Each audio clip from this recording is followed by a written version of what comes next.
बिस्मिल्लाहिर्रहमानिर्रहीम अस्सलाम वालेकुम। ये कार रैली है जिसमें गाड़ियों को जो है वो डेकोरेट किया गया है और तैयार किया गया है। इसी तरह हर दौर में हमें भी अपने आप को जो है वो तैयार करना होगा, अपने आप को बेस्ट करना होगा,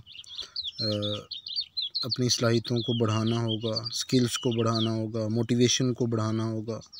देखें कि हीरो जब किसी जगह फंस जाता है तो वो ज़बरदस्त तरीके से प्लानिंग करता है और वो वहाँ से निकलता है। तो इसी तरह हम अपनी लाइफ के हीरो हैं, हमें भी अपनी ज़िंदगी की प्लानिंग करना होगी। अगर हम फंस जाएं, जैसे अभी हम कोरोना में फंसे हुए हैं, मसाइल हैं, प्रॉब्लम हैं, खाने के लाले पड़े हुए हैं, लेकिन प्लानिंग करके हमने इस माहौल से, इस कठिन हालात से इंशाल्लाह निकलना है, जान छुड़ानी है, एक दूसरे के दस्ते बाजू बनना है, रोना नहीं है, मसाइल का शिकवा नहीं करना। अल्लाह ताला खैर करेगा, अल्लाह पे उम्मीद रख के आगे बढ़ना है, स्ट्रगल करनी है।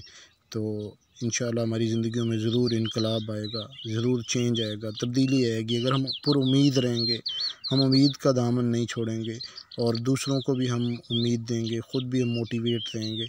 इसी तरह मिल के इस हालात से, इस कठिन मरहले से हमने इंशाल्लाह निकलना है और अपने आप को चेंज करते रहना है ताकि ज़िंदगी में कामयाबियाँ समेट सकें।